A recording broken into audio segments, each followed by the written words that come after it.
Welcome, Mo, to the Divorce GPS. Get to know you. I am so excited to have you as a speaker with us in the May 2026 summit. Would love to know, I'd love all our audience to know a little bit more about you. You know, you're such a chill kind of guy. What is it that brought you to do all this inner work? Good question. First of all, Mimi, thank you for inviting me to be part of this conversation and this summit. And I've done a lot of introspective work. Been participating with a training and development program for many years. And we can talk about how I got into that program. But nonetheless, when I say many years, I mean we're touching close to about 10 years. And it's had me really start to look at my how my culture. I'm Nigerian, so it's like how my culture has influenced the way that I just automatically did things and the way I thought about things. My parents and them being foreigners and then being African American in the United States and just all of the societal cultural upbringing, right? And when we start to question, when I was presented with questioning things about myself, it had me get like, why am I holding on to myths? Why am I holding on to things that don't necessarily gel with who I am? Right? Why do I have to hold on to, black people are, ignorant or we only eat chicken? And I don't want to go deep so far, but just to kind of give you the sense of, you know what I mean? I don't have to hold on to that because that's not me. Right. And so then I started to get then who am I?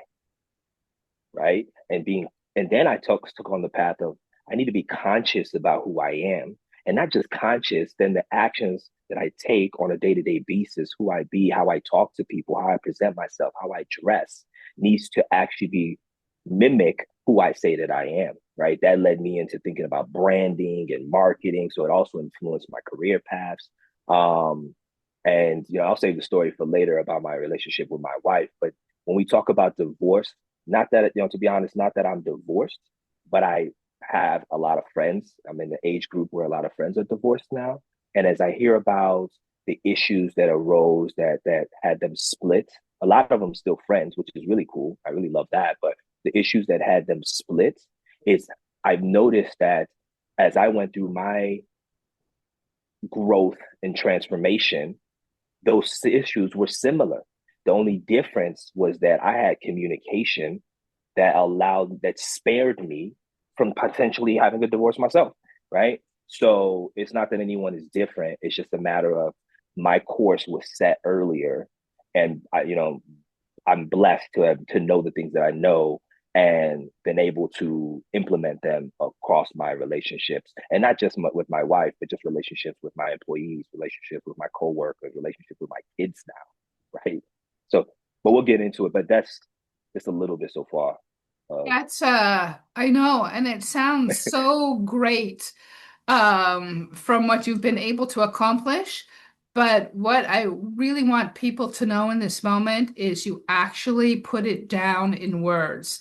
So say two Yeah. sentences about Mono's, your book. Yeah. Okay. So yes, I started this journey called Mo Knows.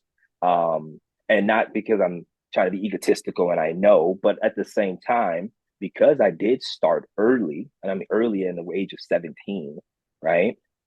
In this growth and transformation, call it woke, as we like to call it in this woke phase. Um, I knew that I'm gonna say the higher energy, right? The universe has said that Mo, given we gave this to you, it's your duty to share this. And so I created this moniker called Mo Knows as a shell to start to share some of this wisdom, some of this knowledge that I've learned along the way.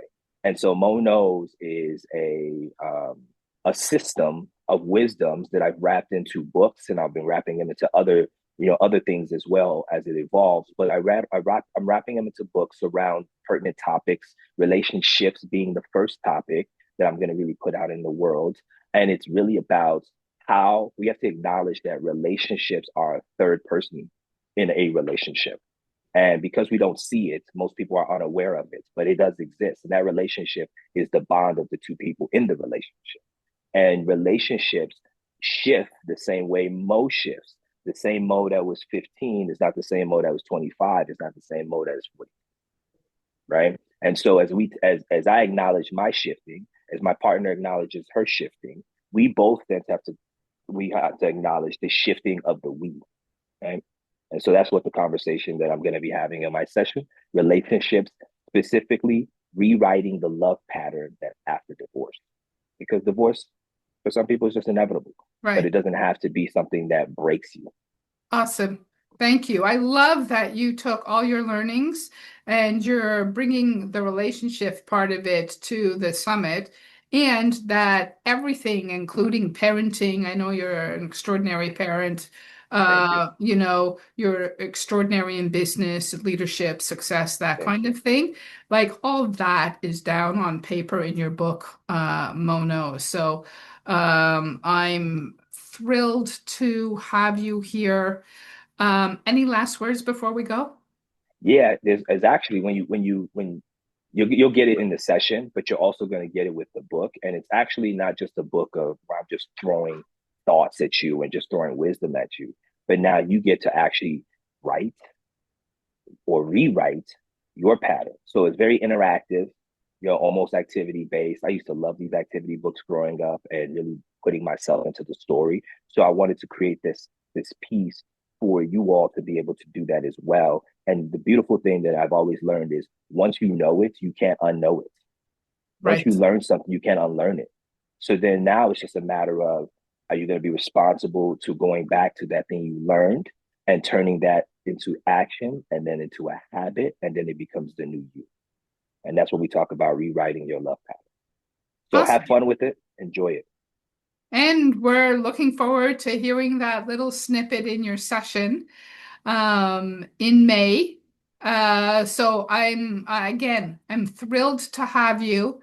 I can't wait to hear your session, Thank you. and we'll see you soon. Bye for now.